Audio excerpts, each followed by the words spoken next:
안녕하십니까. 저는 오늘 2023 서울금융혁신토론회 진행을 맡게 된 사회자 아나운서 이상진입니다. 뜻깊은 자리에 귀한 걸음 해주심을 진심으로 감사드립니다. 그럼 먼저 오늘 참석하신 분들을 소개해드리겠습니다.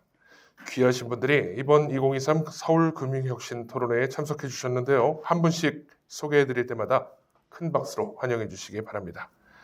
특허법인 BLT 파트너 변리사 정태규님 참석해 주셨습니다. 한국거래소 중소기업 회계지원센터 김기용 박사님 참석해 주셨습니다. 예, 안녕하십니까.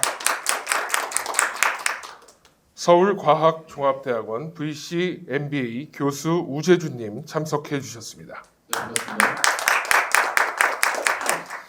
한국 ESG연구소 안효섭 본부장님 참석해 주셨습니다. 반갑습니다. 네, 참석해 주신 모든 분들께 다시 한번 감사의 말씀드립니다.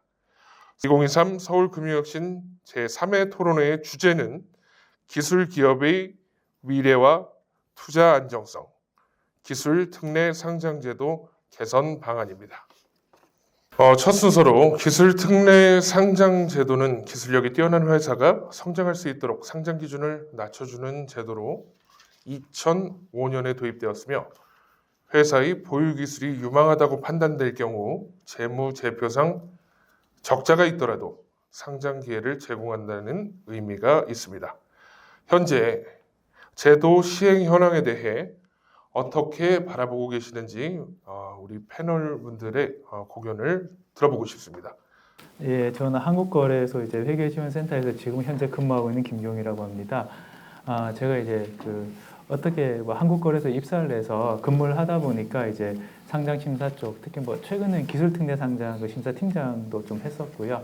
그래서 이 제도에 대해서 저희 한국거래소에서 어차피 그 금융감독원하고 관계당국 공동으로 운영을 하는 거니까 이 제도에 대해서 일단 간단하게 설명을 드리도록 하겠습니다. 물론 이 제도에 대해서 굉장히 잘 알고 계시는 분들도 많으실 거라고 생각은 됩니다만 또 한편으로는 또 증권시장 쪽에 대해서 그렇게 관심이 없다거나 이쪽에 대해서 약간의 어떤 다른 쪽에 계시는 분들은 이 제도를 잘 모르실 수도 있습니다. 어떻게 보면 IPO라든지 상장이라는 용어 자체도 조금 생소하신 분도 있을 것 같아서 간단하게 설명을 드리겠습니다. 크게 보면 여러분들 보시면 주식 투자는 많이 하시니까 주식 투자할 때 모바일 휴대폰 보시면 주식들이 막 뜨지 않습니까? 어떤 주식들이 막 있고, 근데 이 주식들이 그 시장에서 거래가 되기 위해서 상장이라는 절차를 거쳐야 돼요. 한국거래소 이 시스템에 그 주식이 상장이 돼야지 이게 거래가 가능한 겁니다. 그래서 한국거래소 상장 기능을 담당을 하고 있고요. 그 상장은 상장 시장에 따라서 유가증권 시장, 소위 코스피 시장이죠. 코스피 시장에 상장한 제도가 있고 코스닥 시장에 상장한 제도가 있습니다. 근데 코스닥 시장에 상장한 여러 기업들 중에서 물론 그 이익이 있고 매출이 있으면 그냥 일반 기업으로 상장을 할 수가 있지만 최근 들어서는 여러 가지 핀테크라든지 다양한 업종의 어떤 신기술 기업들이 등장을 하면서 그런 기업들은 초기에 매출이 없거나 적자인 경우가 많습니다. 그런 기업들도 투자자들이 쉽게 접근을 하고 또 기업들 입장에서는 시장에서 자금을 모아서 더 성장할 수 있게끔 뒷받침하는 제도가 필요합니다. 그래서 그런 제도가 코스닥 시장의 기술 특례 상장 제도라고 보시면 될 것 같습니다. 말 그대로 특례가 붙어 있죠. 일반 상장이 아니고 특례 상장 제도입니다. 사회자분께서 말씀하셨다시피 2005년부터 시행이 된 제도고요. 2005년에 처음에는 업종 자체가 제한이 돼 있었습니다. 잘 아시는 분은 아시겠지만 바이오 업종에 대해서 처음에는 이게 도입이 된 부분입니다. 왜 바이오 업종에 대해서 도입이 되었냐고 하면 언론 진행에서 보시면 아시겠지만 바이오 업종 같은 경우는 소위 말해서 신약 개발이라든지 그런 걸 할 때 연구 개발비는 많이 들어가는 반면에 성과가 나오는데 굉장히 시간이 많이 걸립니다. 그래서 그런 부분들에 대해서 기술은 있고 근데 단기적으로는 어떤 성과를 낼 수 없는 그런 기업들을 위해서 도입된 제도고요. 이게 업종이라든지 점점 확대되다 보니까 지금 거의 모든 업종에 대해서 열려 있는 제도가 되겠습니다. 그래서 기술 특례 상장의 가장 큰 특징은 제가 앞에 잠깐 언급을 드렸는데 모든 상장 기업은 일반적으로는 재무제표상으로 매출이 있고 이익이 어느 정도 되어야지 상장이 가능한 게 정상입니다. 근데 특례 제도를 두어서 매출이 미미하고 이익이 안 나더라도 상장 기회를 주고 투자자들한테 투자 기회를 주기 위해서 도입된 제도고요. 현재 이게 최근 들어서 여러 가지 뭐 AI라든지 이런 그 신성장 기업들이 많이 등장을 하게 되면서 어떻게 보면은 이제 특례 기업이 코스닥 시장의 약간의 어떤 주류 비슷하게 굉장히 벌점이 많이 커지고 있고 정책 당국에서도 굉장히 관심이 많은 제도라고 할 수 있습니다. 이상 뭐 간단하게 제가 뭐 설명 마치겠습니다. 잘 들었고요. 지금 이제 어쨌든 기술 상장 제도에 대한 개선 방안을 얘기하려면 아마 크게 두 가지가 측면에서 좀 균형 좀 찾는 게 아닌가 싶어요. 하나는 소비자와 투자자 보호죠. 하나는 투자자를 어떻게 이제 기관 투자자들이 내놓는 매물을 결국 개미들이 이제 사가게 되니까 그 투자자를 개인 투자자, 일반 투자자를 어떻게 보호할 거냐. 소비자 보호, 투자자 보호 측면이 하나가 될 것 같고요. 이거는 또 완전히 또 반대되는 앵글로 보면은 결국은 또 기업 입장에서 이거는 기업 입장에서는 또 너무 이제 그 제도 자체가 팍팍한 거 아니냐라는 또 그런 의견들도 있는 거잖아요. 물론 제도 개선이 많이 됐음에도 불구하고 여전히 이제 기업 입장에서는 되게 높은 장벽, 기술성 평가라는 장벽을 통과해야 되는 그런 부분들이 대단히 높기 때문에 그런 이제 그 어떤 기업이나 이런 입장에서의 좀 더 편의성이라고 보기엔 아니고요. 좀 적정하게 우리가 과도한 규제나 이런 걸 받지 않고 잘 기술을 평가할 수 있는 그런 제도 정치가 많을 수 있다라는 두 가지 측면에서의 균형점이 아마 이제 많이 논의가 되지 않겠는가라는 생각이 들었고요. 그런 측면에서 이제 지금 VC나 이런 입장에서는 이제 좀 뒤에 또 이렇게 그런 주제들이 나오면은 좀 말씀을 드리려고 하겠습니다. 잘 알겠습니다. 네, 옆에 계신 우리 특허법인 BLT 파트너 변리사 정대균님께서는 또 다른 의견이 있으신지 한번 여쭤보도록 하겠습니다. 네, 다른 의견이 있지는 않고요. 일단 저는 뭐 변리사로서 일을 하기도 하지만 그래서 스타트업들이든 기업들의 상장에 대한 것도 하지만 이제 스타트업 소속으로서도 이제 상장을 준비하는 역할들을 해 가고 있는 상태인데 뭐 그런 측면 저는 이제 말씀해 주셨을 때 투자자들의 보호 측면 정말 필요하다고 생각하는데요. 근데 이 제도 자체는 정말 필요한 제도라고 생각을 합니다. 그러니까 결국 그 상장이라고 하는 게 목적이 이제 투자자들에게 투자 수단을 제공하는 것도 있지만 결국 기업에게 자금 조달 수단을 제공하는 건데 그런 측면에서 기술력을 가진 기업들이 조금 더 수월하게 이제 투자를 유치하는 거 이외에 VC로부터 이제 다른 수단으로서 이제 상장을 통해 자금을 조달받는 부분은 정말 필요하기 때문에 그 부분은 필요한 상태에서 어떻게 가는 것이 가장 좋은 방안일까에 대한 걸 찾아야 된다고 생각하고요. 그래서 뭐 여러 가지 이슈들을 오늘 논의하겠지만 앞으로 그 논의할 이슈들이 기존에 이제 시장이 크게 바뀜에 따라 변화하는 상황에서 존재할 수밖에 없었던 여러 문제들이지 않나라고 생각하고 그 얘기들 오늘 많이 나누면 좋을 것 같습니다. 잘 들었습니다. 우리 안효선님께서는 본부장님께서는 의견이 있으실까요? 네, 그 거래소 김 박사님하고 그다음에 우 교수님, 우리 정태균 변호사님 의견 잘 들었습니다. 사실 그 저희 연구소는 지속 가능성 그 ESG와 관련해서 이제 연구하고 있는 대표적인 우리나라 기관이고요. 지속 가능성 차원에서 저희가 평가를 할 때 ESG 레이팅을 할 때 가장 중요하게 보는 그 관점 자체가 대기업과 중소기업 그리고 대기업과 스타트업, 중견기업과의 그런 상생과 공정 거래가 그 S 분야에 있어서 굉장히 중요한 포션을 차지하고 있어서 자그마한 회사가 중견을 넘어서 대기업으로 가는 데 있어서 이러한 코스닥 기술 특례 상장 제도는 반드시 필요한 그런 생태계라고 생각을 하고 최근 7월 27일 날 관계기관 합동으로 뭐 금융위가 보도자료는 냈지만 이 제도 개선에 대한 이야기를 했는데 물론 이제 제도 개선에 대한 뭐 약간 여러 가지 논의들이 있는데 2005년도에 최초로 이 제도가 생성되게 된 배경 자체가 저는 ESG나 지속 가능성과 맥을 같이 하고 있다고 생각을 합니다. 베스트 프랙티스로 얘기하고 있는 기업들이 페이스북이나 아마존, 넷플릭스, 구글 같은 회사들인데 이런 회사들이 쉽게 자금 조달을 해서 어마어마한 생산성으로 말미암아서 전 세계적으로 가장 높은 그런 기업 가치, 시가총액을 누리고 있는 걸 보면 왜 우리나라에서는 물론 비슷한 그런 회사들이 조금씩 나오고 있긴 하지만 이러한 글로벌에서 통할 수 있는 그런 기술 테크 회사가 아직까지 좀 미미하지 않나 그런 부분에서 좀 아쉬움이 좀 있어서 과연 미국과 일본, 유럽이나 우리나라와는 약간 그 회사법 체계라든지 여러 가지 자본시장 자체가 좀 다르지만 과연 어떻게 규율해 나가고 좀 지원해 주어야 하는지 그런 부분들이 이번 7월 27일 관계기관 합동 내용 그리고 최근에 11월 17일 날인가요? 거래소에서도 아마 세부적인 내용을 담은 걸 한번 발표를 한 것 같은데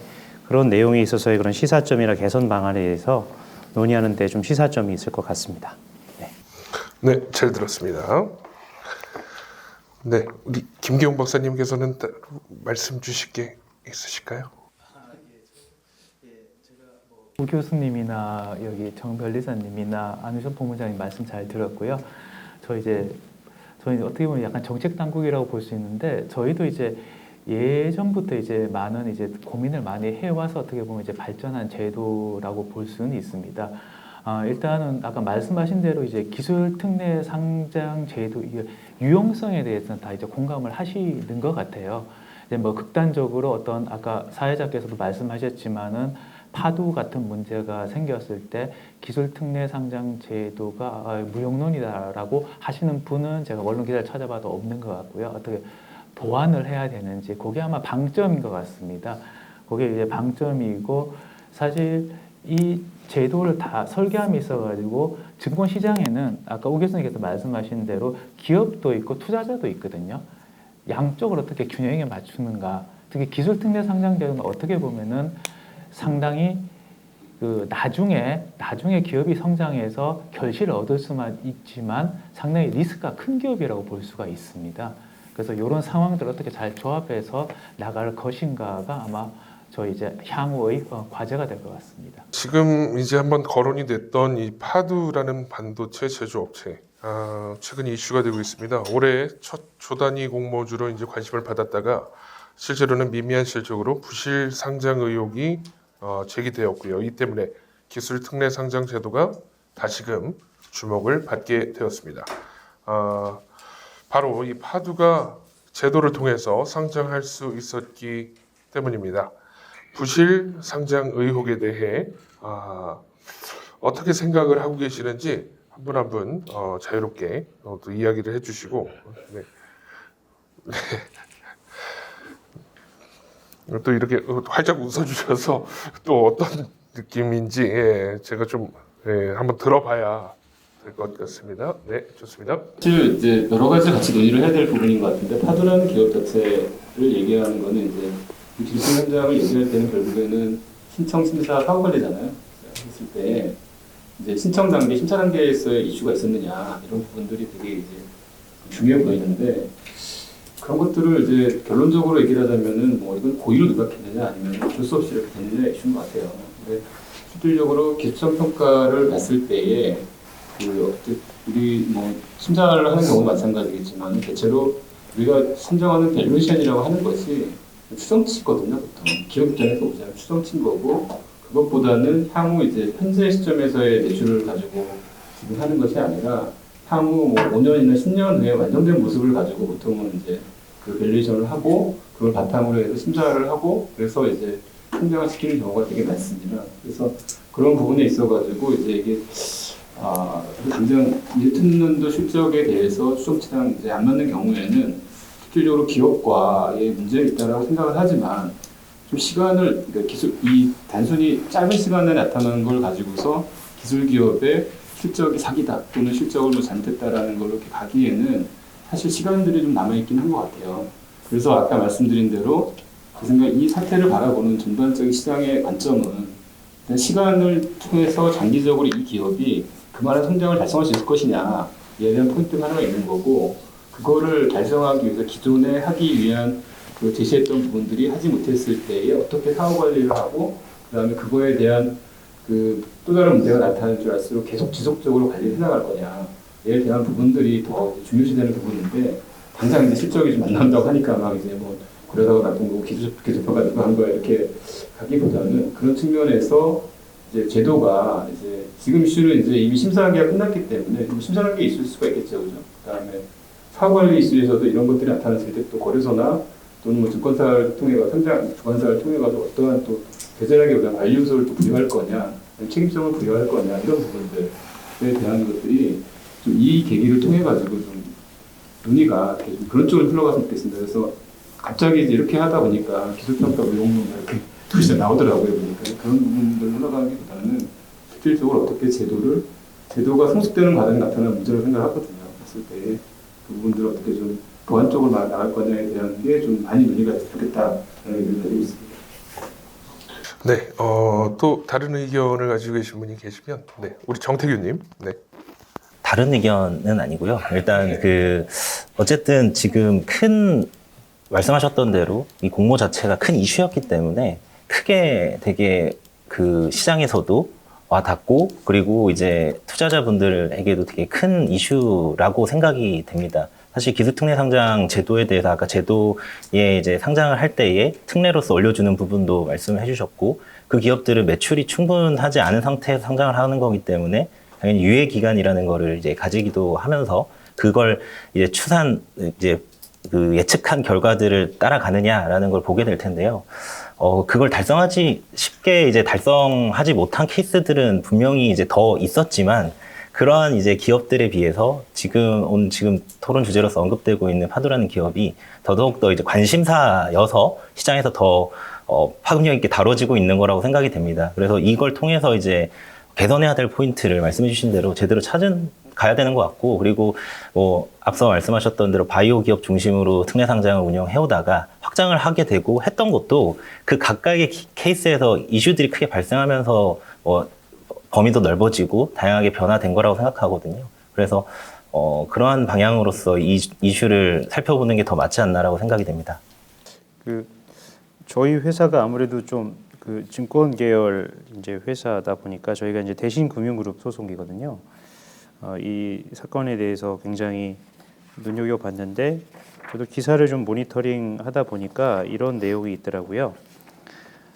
읽어드리면 상장법인의 결산보고서는 분기, 반기 종료일의 다음 날부터 45일 이내에 금융위원회와 거래소에 제출해야 한다. 상장 예비심사가 진행 중인 경우에도 분기 및 반기 결산 시기가 도래하면 거래소 측에서 보고서를 추가 요청할 수 있다. 다만 파두는 이 두 시기를 모두 피함으로써 2분기 실적을 밝히지 않을 수 있었다. 상황이 이렇다 보니 거래소와 금감원은 증권사 소집에 나서는 등 파두 사태 뒷수습에 나선 것으로 보인다.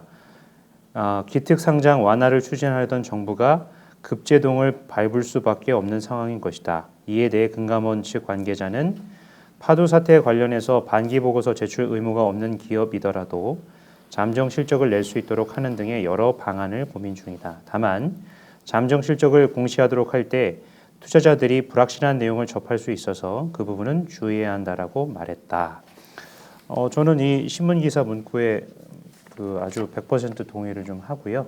결국은 투자자 보호를 위한 그 제도 부분인데 특례 상장을 통해서 혜택을 보는 그 회사 입장에서도 오히려 이런 제도가 완비되기 전이라도 뭐 자율 공시를 한다든지 얼마든지 투명성을 담보할 수 있는 그런 그 시장들이 열려 있는데 그런 부분이 조금은 좀 아쉽다.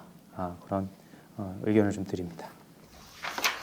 네, 우리 김기용 박사님. 예, 저도 한 말씀 드리겠습니다. 이제 사실 이런 게 터지면 저희가 굉장히 많이 바빠져요. 뭐 자료도 만들고 뭐 외부에서 뭐 요청도 많고요. 저는 뭐 다행히 이제 그쪽 부서는 아니지만 뭐 간접적으로 당연히 영향이 있을 수밖에 없고요. 일단은 이제 그 파도 사태의 본질은 제가 보기에는 밸류에이션의 문제입니다. 이 자체가 만약에 파도가 그 실적치를 만약에 그러니까 제대로는 아니고요. 뭐 2분기 끝나고 나서 실적이 거의 없었다는 거를 알렸다라고 하면 파도가 그만한 가치를 인정받지는 못했겠죠. 가치가 굉장히 내려왔겠죠. 가치가 내려왔을 뿐이고 뭐 그게 이제 상장이 되어서는 안 된다까지 얘기하기는 조금 조심스러운 부분인 것 같고요. 예, 사실 가치가 굉장히 이제 많이 내려왔을 거고 이제 투자자들 입장에서는 이제 어떻게 보면 저거 화가 나실 수밖에 없는 게 이런 실적이면 가치가 낮을 수밖에 없는데 굉장히 가치를 뻥튀기해서 상장을 해서 손해를 봤다. 이게 좀 핵심인 것 같습니다. 그래서 지금 여러 이제 패널 분들께서도 말씀해 주셨다시피 이런 것 자체를 좀 알려줬으면 하는 게 미리 알려줬으면 하는 게 어떠냐. 이제 그런 부분들이 좀 아쉬운 부분인 것 같고요. 그래서 뭐 최근에 이제 금감원하고 이제 저희 거래소하고 이제 뭐 증권사단이 모여서 회의를 해서 그런 부분에 대해서 이제 매출을 뭐 월 단위 최근까지 이제 좀 알리자라는 얘기가 언론에 이렇게 나왔습니다. 근데 거기 언론에 나오고 또 바로 나온 게 그러면은 그 매출에 대해서는 회사가 제시를 하긴 했지만 누구라도 검증하지 않은 숫자입니다. 나중에 회계사분들이 회계 감사를 하면서 그 숫자가 약간 바뀔 수도 있거든요. 이제 그런 부분에 대해서는 또 어떻게 할 것인가 크리티컬하게 가면 물론 이제 그 매출보다는 이익 쪽에 좀 영향을 받겠습니다만 이제 그런 문제도 향후에는 어떻게 보면 약간 생길 수는 있을 것 같아요. 그럼에도 불구하고 최신 정보를 업데이트해야 된다는 이제 방향 측면 사실 좀 맞는 것 같고요. 사실 그래서 저는 이제 항상 이제 상장 심사를 할 때마다 저 이제 사실 이게 상장 심사나 그런 영역은 아닙니다. 밸류에이션 영역. 근데 시장에서 가장 관심이 많은 영역 결국 이제 밸류에이션 공모가거든요. 투자자분들께서 사실 손실 보고 기분 좋은 사람은 없지 않습니까? 근데 이게 참 밸류에이션이 제가 해외 사례를 연구해봐도 굉장히 참 어려운 문제예요. 이거 자체가. 뭐 약간 조금 더 추가적으로 설명을 드리면 밸류에이션은 이제 그 주관사 이제 증권사의 주도하에서 기관 투자자들 수요 예측으로 결정이 되거든요.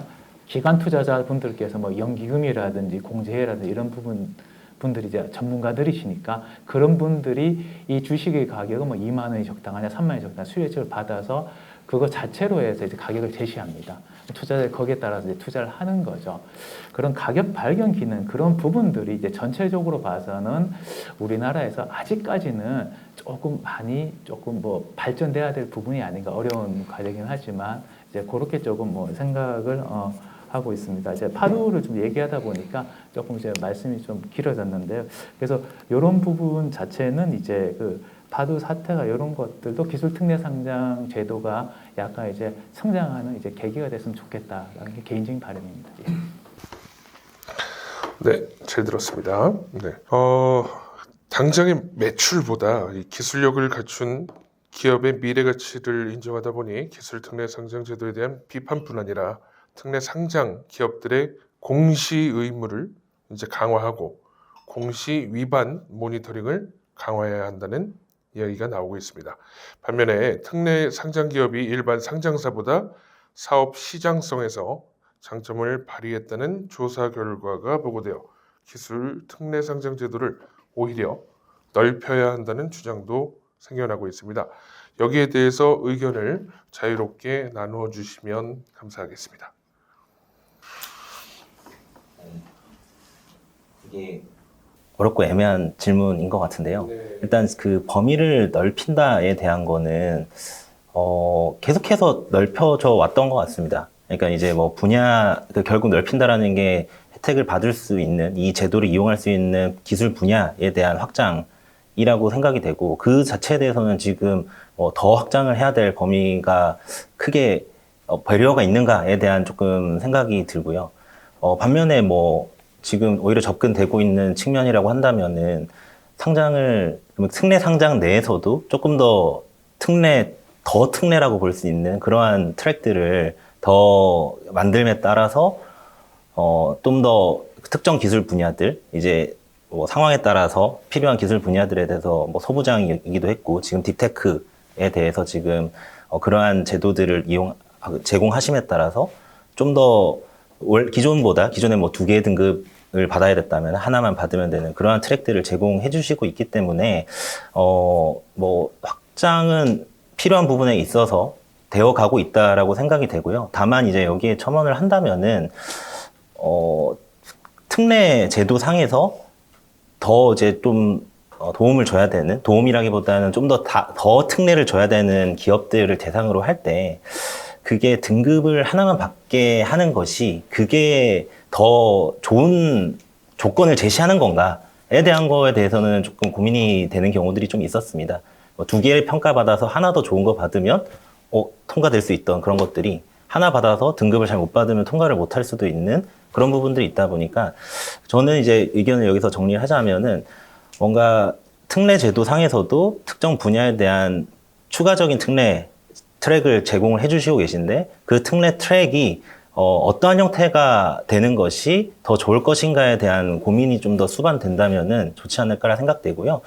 예를 들자면 저희 특허 분야로 본다면 특허 심사를 받을 때 심사를 조금 더 다른 건들에 비해서 패스트 트랙으로서 먼저 받을 수 있는 그러한 제도들도 있습니다. 그와 유사하게 이런 기술 분야들은 다른 분야에 비해서 좀 시류의 영향이 있고 지금 이 분야 자체가 집중적으로 챙겨져야 되는 분야다라고 한다 그러면 다른 분야들에 비해서 조금 더 우선적으로 상장이 될 수 있는 트랙이 된다든지 그러한 것들이 조금 더 그런 그 특정 기술 분야들을 밀어줄 수 있고 챙겨줄 수 있는 이제 추가적인 특례가 아닐까라는 생각이 듭니다.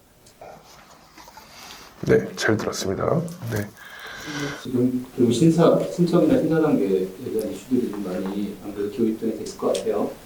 특히나 이제 저희가 실질적으로 진입한 엔트리 레벨에서는 상당히 이렇게 여러 가지 제도 개선 사항들이 되게 많이 나왔다고 생각합니다. 고민도 많이 하시고요. 관계부처들이 또 의견수를 많이 했기 때문에 이제 제도 개선 사항들이 상당히 좀 고도화된 측면이 있긴 한데 실질적으로 운용할 때에 대한 프로세스 부분들은 시장의 입지도 많이 좀 줄어들지 않겠나라는 생각을 좀 들어요. 이제 예를 들자면은 특히 이제 가장 문제가 되는 게 모든 인허가 부서도 마찬가지인데 그 재심사, 그러니까 이제 한번 탈락되고 나서 다시 도전하는 경우에 지금 제도 개선 됐다고는 하지만 실질적으로는 그런 부분도 되게 어렵거든요. 무슨 얘기하면 이제 인허가 때도 그런 일이 많은데 한번 심사 열심히 해서 설명을 해가지고 보완 사항을 때립니다. 그러면 그 보완 사항이 해결되면 이제 이게 다 끝날 줄 아는데 가면 담당자가 바뀌어 있죠, 그죠? 바뀌어 있으면은 다시 처음부터 다시를 해야 되거든요. 사실 기술특례 상장 분야도 기술적 평가나 이런 데서 이런 일들이 빈번하게 발생한다고 저도 알고 있어요. 그게 현장에 사실은 가장 큰 좀 어려움 중에 하나일 텐데 그리고 제도를 그렇게 할 수밖에 없는 상당한 이유가 있다는 것도 좀 이해는 되는데 그렇다 하더라도 이 재심사를 받는 분들 있잖아요. 그래서 그게 기간적으로 되게 오랜 동안의 기간이 아니거든요. 근데 A 기관에서 예를 들면 평가에 대한 보완을 내가 받았는데 그걸 이제 해결하면 이제 승급을 받을 수도 있을 거라고 생각 기대를 했는데 갑자기 이제 나중에 되면 기관이 바뀌잖아요. 갑자기 지정을 해야 되는 거니까 그 기관을 그대로 할 수 있는 것도 아니고 새로운 기관에서는 다시 처음부터 또 이렇게 받아야 되면서 그 지적사항과 그 보완사항 외에 다른 것들이 되는 경우가 되게 많이 있습니다. 전체적으로.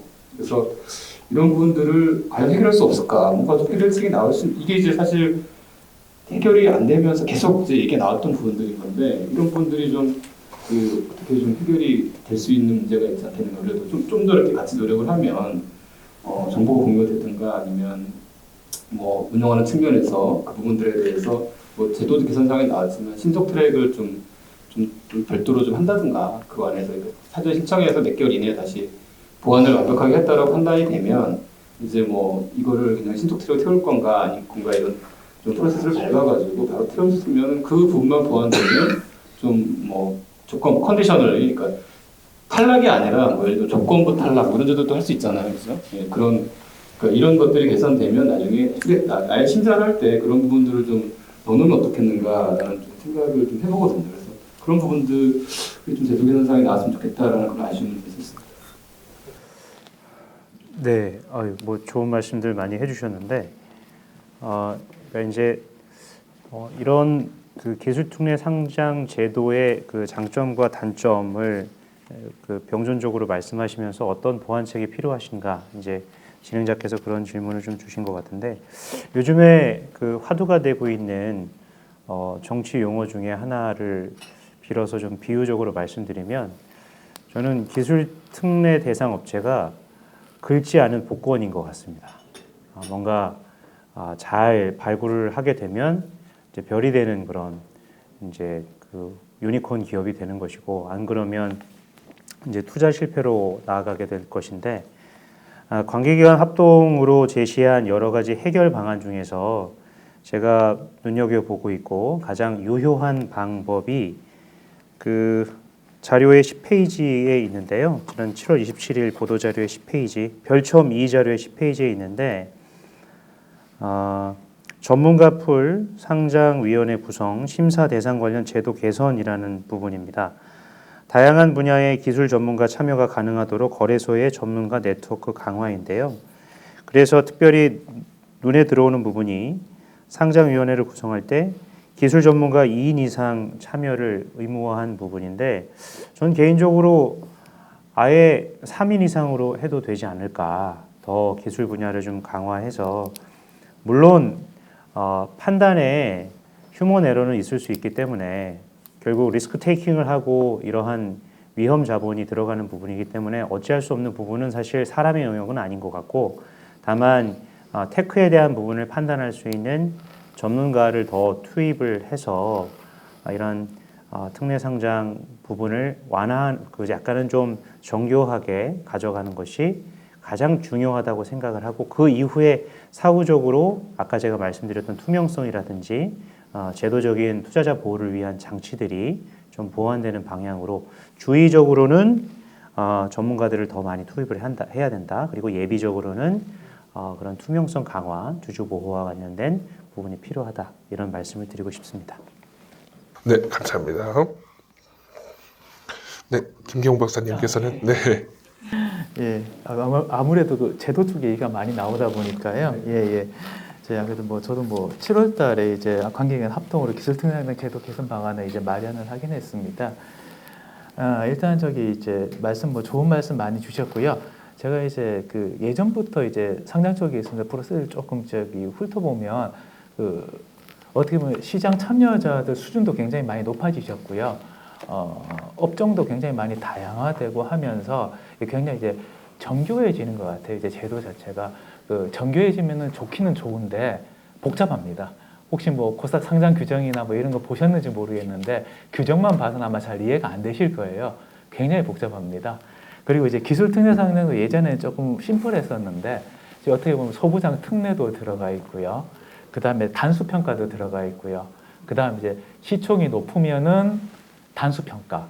그 다음에 이제 시총이 1조 이상이 된다. 그럼 여기서 말하는 시총은 시장에서 이제 예비적으로 평가되는 이제 시가총액입니다. 시총이 1조 원 이상이면은 아예 그 기술평가 트랙에서 기술평가기관에서 평가를 안 받고도 저희 쪽에 신청을 할 수가 있어요. 이런 식으로 정교화되는 건 좋은데 맞춤형으로 넘어가다 보니까 제도 자체가 이제 굉장히 좀 복잡해져요. 그런 부분들에 대해서 이제 정교함에 대한 이제 장점은 있겠지만 또 이제 기업들이 이제 접근할 때 기업들도 사실 IPO는 처음 해보는 거지 않습니까?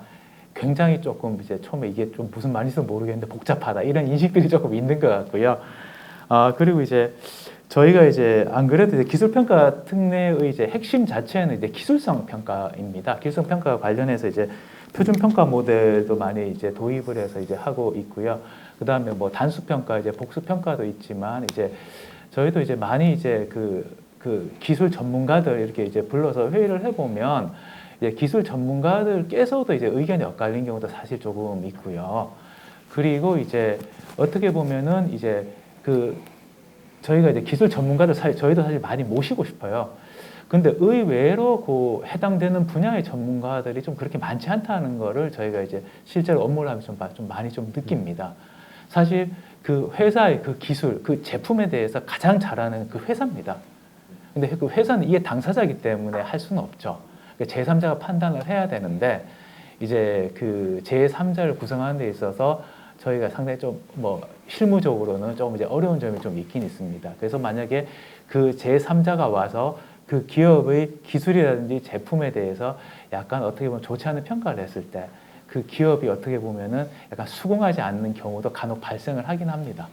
그래서 저희는 가급적 풀을 늘리고 이제 기술 전문가를 이제 꼭 바로 해당되는 분야는 아니지만 이제 많이 하려고 좀 많이 좀 노력을 하고 있고요. 이제 그런 부분에 대해서 약간 한계점이 조금 약간은 어떤 조금 변호 같지만 그런 부분 조금 말씀을 좀 드리고요. 그리고 이제 제가 이제 말씀드리고 싶은 거는 뭐냐면 아까 잠깐 말씀드렸는데 투자자들이 시장에서 굉장히 많이 수준이 올라오셔가지고 오히려 투자자들이 많이 또 분석을 하고 기업에 대해서 피드백을 주시는 것 같아요. 그래가지고 오히려 투자자들 덕분에 기술평가 기업 수준들이 조금 높아지는 게 아닌가. 이제 개인적으로는 이제 그런 생각도 조금 해봅니다. 예. 네, 토론자분들의 의견 너무나 잘 들었습니다. 지금까지 논의해 주신 바와 같이 기술 무용론보다는 기술 특례 상장 제도가 나아가야 할 방안에 대해 고민해 봐야 할 시점인 것 같습니다. 말씀해 주신 사항들 중 몇 가지 이슈가 되었던 주제에 대해 다루어 보려고 하는데요. 추가적으로 논의하고 싶은 주제가 있으시면 더 말씀해 주시면 됩니다. 첫 번째, 우선 투자자 보호와 과도한 규제 사이의 균형점에 대한 논의입니다. 과도기적 단계에 있다 보니 투자자 보호 이슈가 중요하게 떠오르고 있는 것 같습니다. 이에 대한 네 분의 의견 순차적으로 들어보겠습니다. 그러면 이번에는 역순으로 해서 우리 김기용 박사님 의견부터 들어보도록 하겠습니다. 예. 네, 역순으로 하니까 이제 두 번 연속으로 해서 제가 발언 기회를 얻게 되는데요. 맞습니다. 투자자 보호 굉장히 중요합니다. 투자자 보호 굉장히 이제 중요한 부분이고요. 예. 저희가 이제 특히 기술 특례 상장 기업은 기본적으로 투자자들께서 하이 리스크 하이 리턴이다 이런 인식이 좀 퍼지는 게 좀 중요한 것 같습니다. 예. 투자 기회를 드리는 것들이 기본적으로 이건 위험한 기업일 수밖에 없거든요. 예. 나중에 이제 수익은 높을 수가 있습니다만 그런 인식들 저변이 저는 이제 조금 이제 일단 기본적으로는 좀 필요하다고 보고요. 투자자들께서 사실 뭐 기술 기업이 삼성전자나 SK 하이닉스하고 동일한 리스크를 가지면서 수익은 뭐 100% 200%갈 수는 없지 않습니까? 그죠? 그런 안정성을 가지면서 이건 당연히 이제 기본 전제고요. 그래서 저는 이제 투자자 분들께서 이제 기술 특례 기업에 대해서 저희가 투자자 보호를 위해서 하는 많은 조치들이 공시입니다. 알려주는 겁니다. 아까 최근에 매출도 알려드리고 그다음 기술 평가 이런 것도 알려드리고 하는 부분들이 이제 투자를 하실 때 저희가 이제 성장 기업으로 기술 성장 기업부라고 있거든요. 거기에 대해서 한번 그 기업 리스트 들어가서 이 기업이 도대체 어떤 일을 하고 어떤 건지 그것만 한 번만 보시고 이제 투자를 좀 해주셨으면 하고 이제 그런 부분들을 이제 당부드리고 싶고요. 근데 이제 만약에 이제 기업이 그런 공시를 누락하고 이제 투자자들한테 뭐 정보를 잘못 제공했다. 그런 부분에 대해서는 저희가 이제 페널티 부분들을 뭐 제도 개선 사항에도 나와 있지만 그런 부분들 대해서는 조금 더 이제 강화하는 이제 그런 방향으로 저희가 좀 뭐 나아가고 그 투자자 보호는 뭐 제가 뭐 두 번 세 번 말씀드리는데 아무리 그 강조해도 이제 지나치지 않는 그런 주제이긴 합니다. 단지 투자자 분들께서도 여기에 들어오셨을 때 이제 기술 특례 기업의 어떤 특징을 알고 투자를 좀 해주셨으면 하고 다시 한번 제가 개인적으로 당부드리겠습니다. 잘 들었습니다. 네, 그리고 안효섭 본부장님. 네. 예, 저도 우리 김기용 박사님과 그 같은 의견이고요. 이제 구체적으로 말씀드리면 제가 중소기업부터 대기업까지 상장회사에서 IR이란 공시 또 상장 업무도 직접 이제 해본 경험이 좀 있어서 잘 아는데 상장을 진행하다 보면 이제 오너나 지배주주 경영진 입장에서는 굉장히 좋으면서도 껄끄러운 상황에 직면하게 됩니다. 물론 자본을 조달할 수 있다는 큰 혜택이 있지만 이해관계자들이 많아지는 거죠. 이제 쉐어홀더뿐만이 아니라 스테이크홀더들이 있죠. 이제 무서운 이제 거래소나 금감원도 계시고, 그 다음에 한 주를 갖고 계신 주주분들도 계시고, 신문 기자 그리고 여러 가지 이제 정보기관들도 다 이해관계자이기 때문에 그러면 이제 기술 특례 상장을 시도하고 있는 그 아주 작은 기업 입장에서는 약간 정책 당국에서의 그런 네거티브 접근보다는 약간 유인을 줄 수 있는 파저티브 접근이 좀 필요하지 않나 싶습니다. 이를테면 뭔가 자율적으로 공시하고 소통하면 인센티브를 주는 거죠. 저희가 보통 중소기업에는 뭐 세제 혜택이라든지 여러 가지가 좀 있잖아요. 그런 것처럼 그런 혜택 부분도 당국에서 좀 고민을 좀 해주시면 좋겠고, 특별히 저희 연구소에서 국민연금이나 다른 기관 투자자들과 뭐 배당 정책이라든지 여러 가지 기업들에 대한 그런 부분들을 평가하고 그런 부분들을 많이 보고 있는데, 한 개의 기업이 굉장히 우수한 그런 릴레이션십을 가지고 있는 뭐 총칭하면 IR 수준인 거고 조금 범위를 넓히면 이제 ESG 수준인데, 그거 중에 베스트 오브 베스트가 CEO의 소통입니다. 그래서 애플을 보면 예전에 스티브 잡스도 그렇고 팀 쿡도 그렇고 직접 자기가 IR 컨퍼런스에서 스피치를 하잖아요. 그거를 요즘에 최근에는 현대차의 정유선 회장님도 청바지를 입고 많이 소통을 하고 있고 이런 부분에 이제 글로벌 수준으로 되지 않으면 더 이상 주주들이나 이해관계자들이 쳐다보지 않습니다. CEO가 직접 적어도 CFO 레벨 이상에서 기술업체 같은 경우는 CTO가 해도 상관없을 것 같아요. 시장과 또 당국과 적극적으로 소통하는 모습들을 좀 보여줄 때 또 그런 기업에 좀 인센티브를 주고 한다면 훨씬 더 하이 리스크 하이 리턴보다는 리스크가 많은지 않았는데 아주 기술도 좋고 소통도 잘하고 좋은 기업이었더라. 그렇게 좀 믿고 맡길 수 있는 그런 관계가 생성되지 않을까 싶습니다. 네, 이상입니다. 네, 잘 들었습니다. 네. 우리 정태균 변리사님께서는 아까 이제 계속 제가 다른 의견이라고 말씀을 계속 드렸는데 같은 의견 이번에 있으신지 여쭤보겠습니다.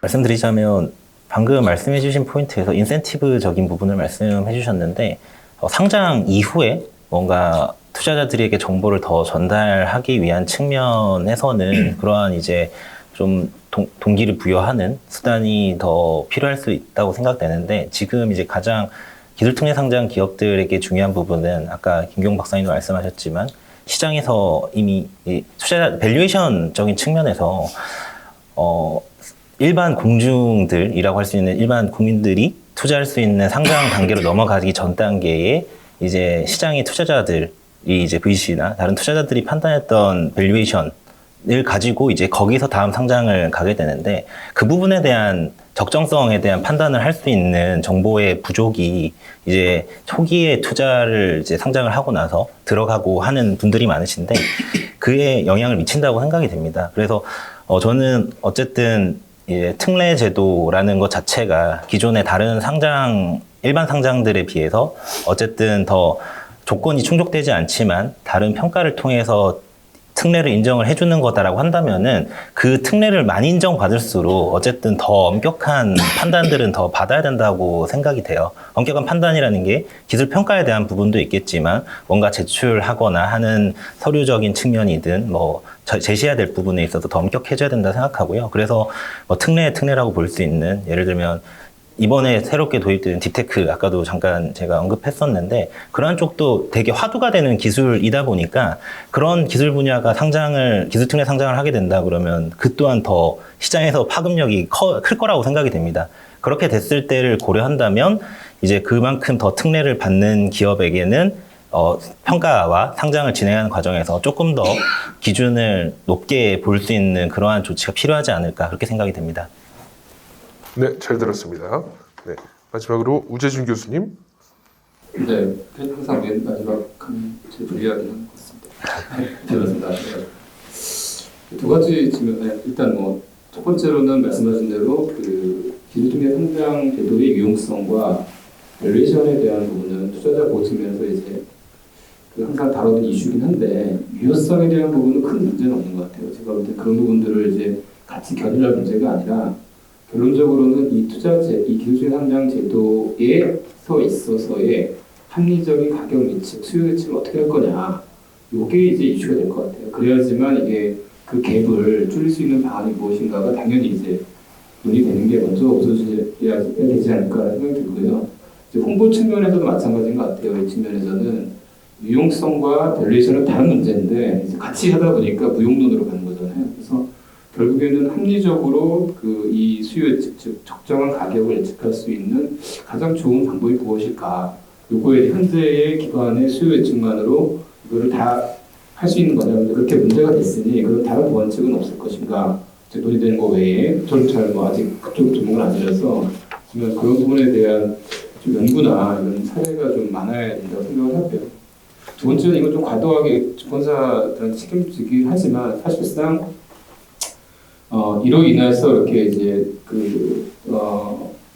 어떤 이런 부분에 있어서의 주관사의 책임 부분들은 사실은 피할 수 없는 부분이거든요. 주관사를 사실 일반 국민 입장에서는 그 상장 주관사를 사실 믿고서 거기서 예측한 걸 믿고서 들어가는 거기 때문에 주관사를 항상 뭐 책임을 지우자 뭐 이런 얘기들이 좀 많아요. 그래서 그런 것들이 있긴 한데 그것도 이제 어쨌든 뭐 순자금과 부작용이 있을 텐데 그럼에도 불구하고 저는 주관사의 어떤 윤리적 태도 그다음에 그 책임성 부분들은 아무리 강조해도 지나치지 않을 것 같다라는 생각이 듭니다. 왜냐하면 본인이 직접 상장하면서 수수료도 받지만 또 투자도 같이 했기 때문에 상당히 큰 수혜자 중에 하나거든요. 그렇기 때문에 일단은 주관사가 선정하는 단계에서부터 그 상장 기업들에 대한 철저한 그런 수요들 있잖아요. 사실 뭐 어떤 아까 말씀드린 건 정보들이 상장 주관사들이 그걸 놓쳤다. 이거 말이 좀 안 듣는 것 같아요. 제가 볼 때 주관사들도 그렇고 마찬가지겠지만 하는 분들이 이걸 놓쳤다. 이거는 저는 좀 이해가 좀 안 되거든요. 그런 분들은 뭐 우리가 투자를 할 때도 그런 실사 수준의 그런 데이터들도 봤는데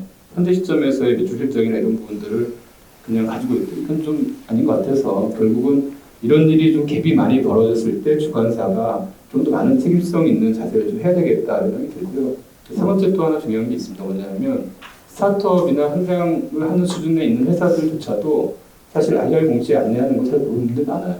솔직히 말씀드리면은 뭐 회사의 경우에는 공시 위반으로 그냥 걸리는 경우도 뭐 의도한 건지 아닌지 모르겠지만 그런 회사도 지금 많이 그런 문제가 발생을 하는데 같이 상장한 기업들의 경우에는 다 그런 문제들이 많이 발생을 할 거거든요. 그렇기 때문에 실질적인 책임 강화를 위해서는 그런 부분들이 뭐 사전 상장 전에 그런 인력들을 갖추든지 일정 요건을 강화해가지고 그런 충분한 것들도 사실 같이 봐야 되지 않느냐. 왜냐하면 투자자 보호를 위해서 기업도 책임져야 될 부분이 더 생각하거든요. 그 부분이 뭐냐면은 자기네 정보를 투명할 수 있게 공개할 수 있는 내부 통제 시스템이라든가 또는 공시에 특화된 담당자라든가 그런 숙련된 사람들이 있어야지만 이것도 공개를 하는 거지. 그 사람들이 대표이사나 누군가를 이제 가정을 할 때 숨기기를 가정하는 그런 사람분이 있다라고 하는데 가정이에요. 이거는 그런 분들이 있을 때에 그걸 넘어설 수가 없어요. 그 정보는. 그렇기 때문에 그런 전문가들 같이 밸런스 있게 돼야지만 이 투자자 보호 차원에서의 그런 부분들이 제도가 현실적 유효하게 이렇게 적용되고 계속 지속적으로 유지되지 않겠는가라는 생각을 좀 해봅니다. 네, 말씀 잘 들었습니다. 이게 이어지는 내용이 될 것 같은데요. 현재 이 과도기적 시점이라고 보고 있습니다. 지금 오늘 계속 이야기했던 기술 특례 상장 제도의 운용 방안에 대한 논의고요. 어떻게 좀 운용이 되면 좋을까요? 여기에 관련돼서 자유롭게 의견 나눠주시는데요. 네, 포커스는 운용이라는 단어입니다. 운용 방안. 문재준 교수님 먼저 말씀하시겠습니까? 네. 마이크 정리하셨군요. 네. 깜빡 속았습니다. 네. 드리면 아쉬운 부분이 하나 또 있어요. 아까 단수를 하는 이런 것들 있잖아요. 디테일하게 하면 단수 허락하는 게 이거 실효성이 있는 거냐 이런 부분 사실 얘기가 좀 되지 않, 잘 모르겠어요. 제가 왜냐하면 보통은 이제 두 개 중에 하나를 A를 받으면 되는 건데 단수를 받게 되면은 또 편차가 커질 수 있는 거잖아요. 그럴 때 그런 고민들이 어떻게 지금 이루어진지 사실 궁금하기는 해요. 그러니까 뭐 아까 지금 제도 계산 사항에는 대단히 큰 혜택일 수 있죠. 비용적인 측면에서는 실질적인 측면에서는 예를 들어서 이제 보통 A 받고 그다음에 하나를 BB 받으면 두 개 중에 하나를 받으면 통과인데 BBB 받고 그냥 한 대 받아서 잘못 걸려서 여기는 빡센 데를 받았어요. 그러면은 그냥 탈락이 될 수 있는 거잖아요. 그랬을 때 이 단수 제도가 과연 유효하게 적용되려면 운영의 묘가 좀 있어야 되지 않겠는가라는 생각이 들고요. 그러니까 예를 들면 뭐 몇 가지 분야, 아까도 말씀드린 대로 뭐 컨디셔널한 패스를 해가지고 트랙을 좀 다르게 한다든가 또는 아니면 뭐 유효성 있게 좀 실효성 있게 운용될 수 있는 방안이 조금 고민을 좀 들어야 돼요. 이 부분은 실제 이제 시장에서 기업들이나 또 VC들이나 이런 쪽에서 요청하는 부분들이 좀 있을 거라 생각을 해요. 구체적으로 아까 이런 것도 제 아이디어고 컨디셔널을 내는 것도 아이디어고 그렇기 때문에 그런 부분에 있어서의 좀 유효한 좀 방법이 있었으면 좋겠다라는 생각이 좀 들었고요. 그다음에 아까 표준평가 모델 아까 좀 말씀하셨는데 표준평가 모델에 있어서도 이게 개인적으로 그렇습니다. 고도화됐으면 좋겠다 이런 이렇게 평범 말씀 못할 것 같은데 내용 잘 몰라가지고 그래서 표준평가 모델도 이제 피드백 차원 그러니까 그냥 모델만 만들어 놓는 게 중요한 게 아니고 아까 말씀드린 그거로 인해서 내가 어떤 거를 지금 이제 보완할 수 있는가에 대한 구체적인 좀 컨설팅을 좀 할 수 있는 컨설팅을 받거나 이렇게 좀 하는 중간에 어떤 중간 기관, 중간 지원 기관이라고 할까요? 이런 부분들이 같이 좀 역할이 있어야 이런 것들도 실효성 있게 되지 않겠는가라는 좀 생각을 하거든요. 그리고 개인적으로 말씀드렸습니다. 아무래도 제도 운영 방안에 관련돼서 이렇게 질문을 주셨는데 바로 우리 김경 박사님께서 좀 말씀을 바로 주실 수 있을 것 같아서 네 아직 좀 준비 중이셨습니까? 네. 운영 방안에 대해서 말씀을 주셔가지고요. 사실 기본적으로 저희가 이제 복수평가 제도가 이제 2005년 도입될 때부터 A&D BBB 이상이지 않습니까? 기본적으로 도입됐고 이제 소재 부품 장비 쪽에서 이제 들어오면서 그게 아마 제 기억으로는 2018년, 19년 될 겁니다. 이제 일본하고의 어떤 무역 분쟁 때문에 저희가 소재 부품 장비 이제 국산화 때문에 이제 이런 기업들 좀 지원해야 된다는 측면에서 이제 좀 들어온 부분이 있습니다. 그래서 이제 단수 평가할 때는 아까 말씀드린 대로 이제 기업이 이제 비용 측면에서는 당연히 이제 세이브가 되는 부분이고요. 단수 평가할 때 좀 힘든 데 걸려가지고 다시 뭐 만약에 나쁜 결과가 나오면 어떻게 했느냐. 근데 아마 제가 알기로는 단수 평가에 대해서 탈락을 되면 바로 신청할 수가 아마 있을 겁니다. 근데 이제 기본적으로 이제 두 군데 신청했는데 두 군데 다 해서 이제 만약에 탈락을 받았다 그러면 일정 기간 내에는 다시 재평가 신청할 수가 없거든요. 그 이유는 뭐냐면 기업이 기술이라는 게 뭐 15일, 한 달 있다 갑자기 좋아지는 건 아니지 않습니까? 한 최소한 6개월 그 정도 있어야지 뭐 진전이 있겠죠. 그래서 일정 기간 제약을 두는 걸로 알고 있고요. 이제 운영하는 측면에서는 저희도 이제 이런 부분에 대해서 많은 고민을 하긴 했습니다. 만약 아까 그 말씀도 주셨는데 평가 기간 두 군데에서 받아가지고 이제 좋은 걸로 하자 이 말씀도 이제 하셨는데 거기에 대해서도 이런 논의도 있어요. 이제 기술에 대해서 만약에 두 평가 기관에서 평가가 극명하게 갈린다 그러면 A 평가 기관은 굉장히 좋게 줬고 B 평가 기관은 굉장히 안 좋게 줬어요. 그러면은 우리가 중립적인 입장에서 생각을 했을 때 이 기술에 대해서 사실 논란이 있는 거지 않습니까? 이제 그런 부분도 사실은 있거든요. 뭐 깊이 들어가면 이제 그런 부분 사실 좀 논란도 사실 좀 있고요. 그래서 뭐 저희가 기본적으로 두 군데 받는 거 원칙이고 특수한 뭐 소부장 분야라든지 이제 딥테크 분야라든지 이제 그런 쪽으로 좀 저희가 하고 있는 부분이고요. 그다음에 이제 두 번째는 이제 표준 평가 모델이라고 있는데 저희가 이제 아시다시피 이제 그 기술 평가는 사실 뭐 저희 거래소라든지 감독원이라든지 영역 사실 벗어납니다. 이제 전문기관들이 이제 밖에 많이 계시니까요. 뭐 바이오 분야도 그렇고 딥테크 분야도 그렇고 그래서 저희가 이제 뭐 그 전문 평가 기관을 두고 있는데요. 주로 뭐 연구소 지금 현재는 연구소가 17개 정도 될 겁니다. 뭐 국책연구원, 한국생명공학연구원을 비롯해서 여러 가지 기관들이 있죠. 그런 기관들하고 그 다음에 이제 기술 신용 평가 기관이라고 해서 한국 기업 평가라든지 이크레더블이라든지 그런 이제 전문 기술 신용 평가 기관들이 있습니다. 그런 기관들에서 이제 평가를 하는데요. 이제 평가 기관마다 나름대로의 노하우나 이제 장점은 갖고 계십니다만 아무래도 편차가 존재할 수밖에 없습니다. 평가 기관이 있으니까. 그래서 그 평가 기관들을 모아서 이제 회의를 하고 어떤 점을 도출할 것인가를 해서 핵심 포인트 키워드 위주로 해서 저희가 이제 표준 평가 모델을 협업을 해서 이제 제정을 한 거고 그 모델에 따라서 이제 평가를 이제 지금 현재 하고 있는 걸로 알고 있습니다. 그래서 이제 그 모델이 이제 도입된 뒤로 많이 이제 보도 자료나 이런 것들을 보면 이제 평가 기관 간의 어떤 약간 편차라 그래야 되나요? 이제 그런 부분이 이제 많이 줄었다라는 것들 아마 자료 보시면 좀 아실 수가 있겠고요. 이게 뭐 개인적으로 생각하기에 이제 편차를 제로로 만드는 거는 거의 좀 어려울 것 같고요. 약간 그 간극을 좀 줄이는 게 중요하지 않을까 이렇게 생각이 됩니다. 그리고 이제 저희가 이제 뭐 정기적으로 뭐 제가 있을 때도 그렇습니다만 이제 정기적으로 전문 평가 기관하고 이제 협의회를 조금 운영을 하고 있습니다. 이제 그런 부분들에 대해서 조금 뭐 저희가 조금 이제 어떤 평가 기관 협의회를 조금 이제 분기 단위로 해서 뭐 정례적으로 조금 이제 운영을 조금 그렇게 하고 있는 부분입니다. 그래서 이제 이런 부분에 이제 고도화라는 표현을 썼습니다만 저희도 그렇고 평가기관도 그렇고 계속 이제 고민을 하시는 것 같아요. 요건 아마 같이 계속 앞으로 조금 더 이제 발전시켜야 될 부분이 아닌가 이제 그렇게 좀 생각이 됩니다. 예. 네, 제도 운용 방안에 관련해서 더 의견 없으시면 다음 한 번 더 말씀 주시겠습니까?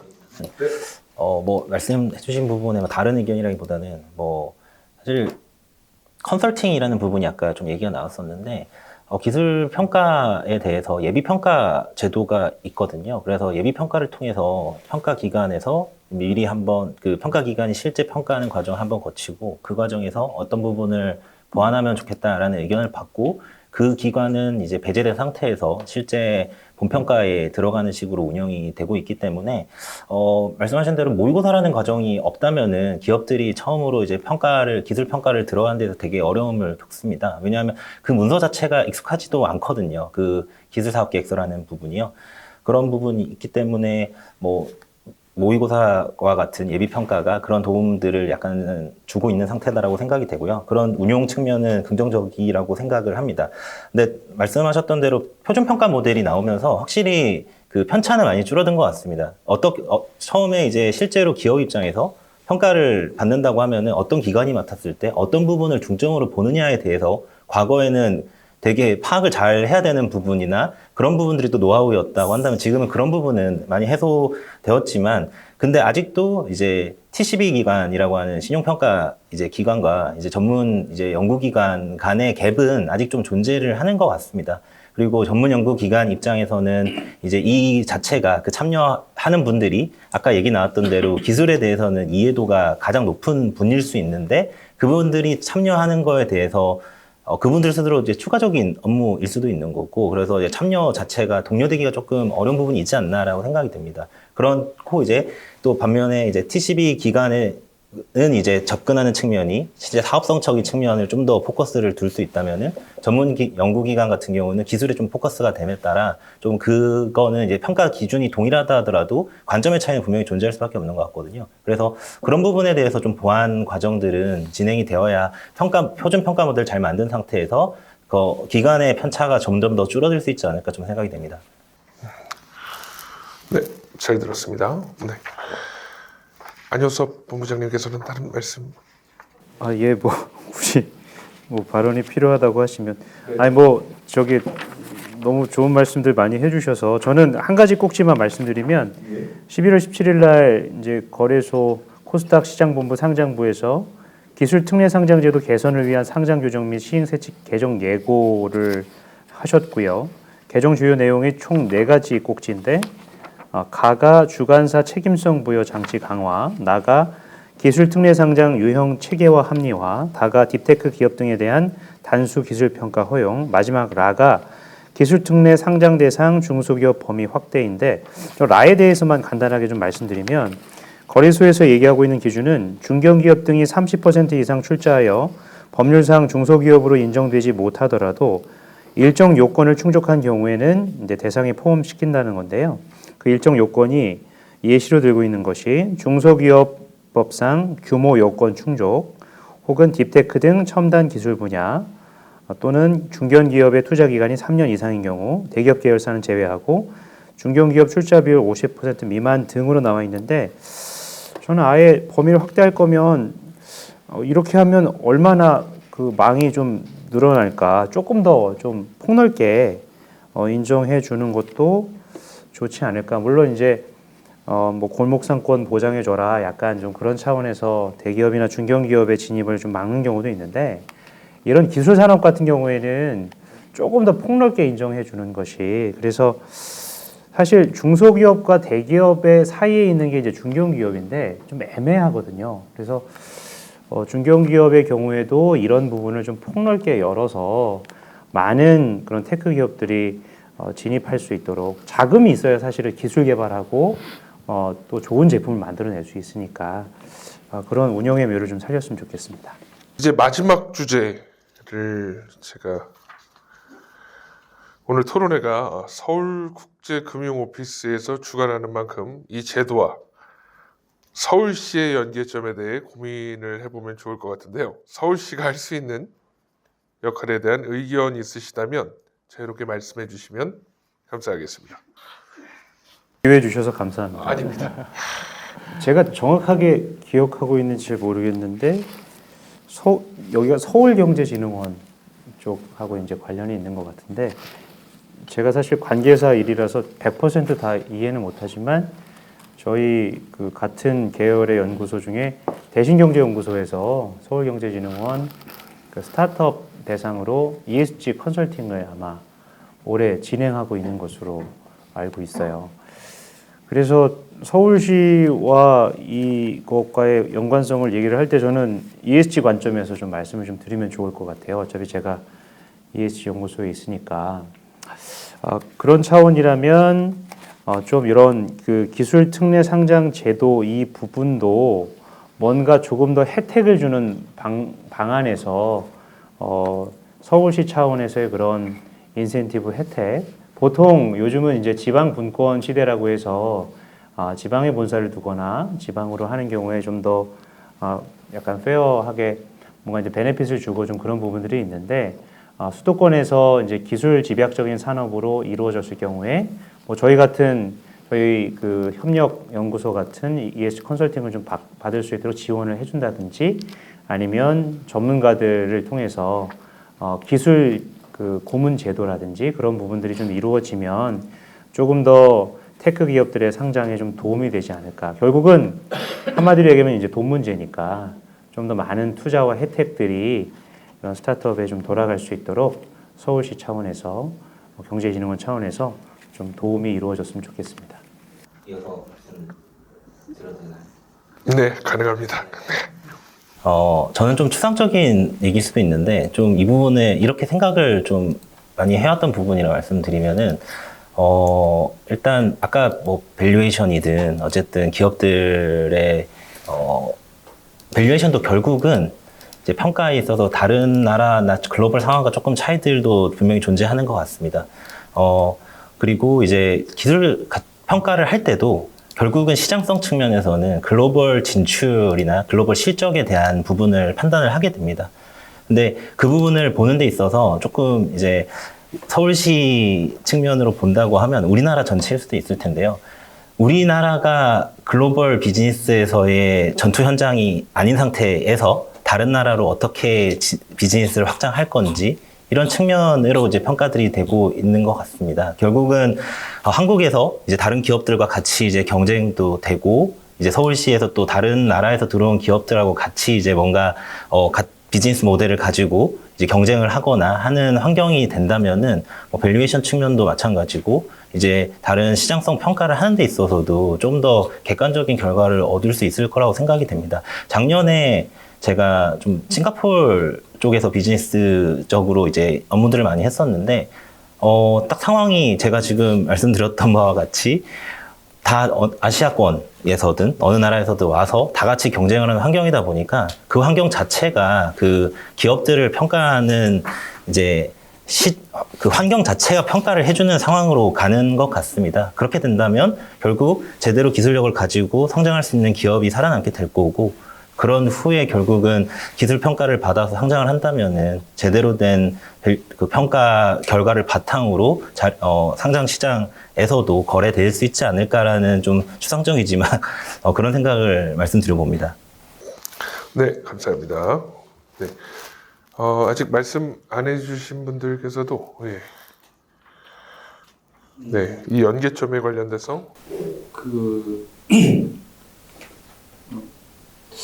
결국 돈 달라는 얘기가 될 것 같아요. 왜냐하면 사실은 그러니까 예산 사업을 하다 보면은 되게 작은 돈인데도 혜택을 많이 주시는 게 있거든요. 이제 아까 잠깐 얘기 중에 나왔지만 예평가 같은 경우는 부담이잖아요, 기업 입장에서는.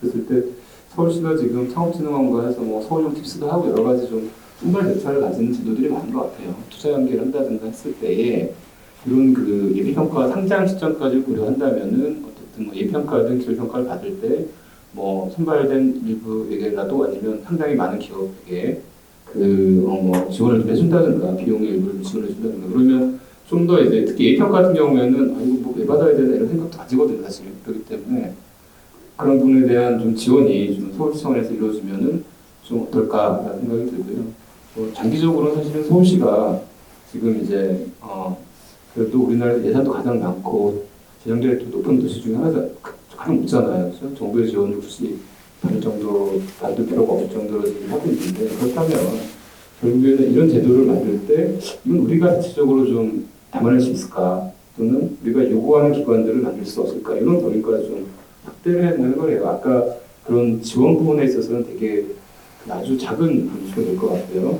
그다음에 궁극적으로는 결국은 그런 걸 담을 수 있는 기관들, 기술평가가 가장 핵심적인 문제라고 한다면은 그런 기관을 설립하면 되죠. 그런 전문가를 해가지고 국가랑 협의해가지고 거래소 받아서 특권이 어떻게 나가라는 생각도 좀 가집니다. 그게 실질적으로 서울시에 있는 여러 스타트업이나 이런 분들께 좀 도움이 되지 않겠는가라는 생각을 해봅니다. 네, 잘 들었습니다. 네, 김경 박사님. 저도 한번 이제 저도 아까 저기 패널분들이 말씀을 드리면서 이제 서울시 지원 방안 이런 게 대해 조금 생각을 해봤는데요. 사실 약간 저는 기본적으로 그런 생각을 해봤습니다. 이제 서울시가 갖고 있는 장점이 뭘까? 굉장히 많죠. 서울시가 갖고 있는 장점이 다 서울에서 인력 부분에 대해서는 다 서울에서 일하고 싶어하고 소위 말해서 집도 서울에서 사고 싶어하고 막 그렇지 않습니까? 예, 그런 부분 관점에서 봤을 때 사실 저기 스타트업들 이제 상장 예비 심사 기업들도 보면은 이제 서울하고 서울 근교에 있어야지 우수한 인력을 채용하고 싶다 그런 말씀들을 많이 하세요. 근데 이제 그분들이 이쪽에 이제 많이 못 드는 이유가 기본적으로 이제 사무실 이런 공간들 어떤 임대료 이런 부분이 좀 아무래도 높지 않습니까? 이제 그런 부분들에 대해서 이제 서울시에서 많이 이제 잘하고 계십니다만 그런 부분들은 공유 오피스 제공이라든지 미시역으로 봐서 이제 그런 부분들도 조금 필요할 것 같고요. 이제 두 번째로는 이제 제가 말씀드릴 수 있는 부분이 서울시는 굉장히 우수한 인력 풀들이 굉장히 이제 많습니다. 그래서 제가 이제 심사를 해보면 이제 기업들께서 이제 어떤 부분은 이제 연구자분들께서 연구라든지 기술이라든지 이런 개발은 잘 하시는데 소위 말해서 후손 부분들 총무라든지 인사라든지 회계라든지 이런 부분들 잘 모르시는 분들이 의외로 많으세요. 이제 그런 부분들에 대해서 조금 컨설팅이라든지 지원을 받는 서울의 우수 인력들이 많으니까 그 두 가지 정도를 좀 전드리고 싶습니다. 예. 말씀 잘 들었습니다. 네, 이렇게 기술 특례 상장 제도에 대해 개선 방안에 관련해서 이야기 나눠주셨습니다. 아무래도 기술 특례 상장 제도에 대해 더욱더 엄격한 관리 감독이 필요할 것으로 보이고요. 또한 기술 특례 상장 제도는 앞으로 추진해야 할 과제들을 지속적으로 검토하고 제안해 나가야 할 것으로 생각이 됩니다. 마지막으로 마무리 발언이 이제 필요하신 분들이 있으시다면 이야기를 해주시면 좋겠고요. 특히 시청자분들께 또 드릴 말씀이 있으신 분께서는 또 따로 이야기를 해주시면 고맙겠습니다.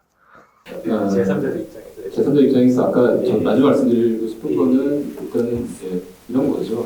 투자는 어차피 자칙이 기본적으로 있다. 우리 투자 이슈 때문에 이런 게 좀 많이 왔잖아요.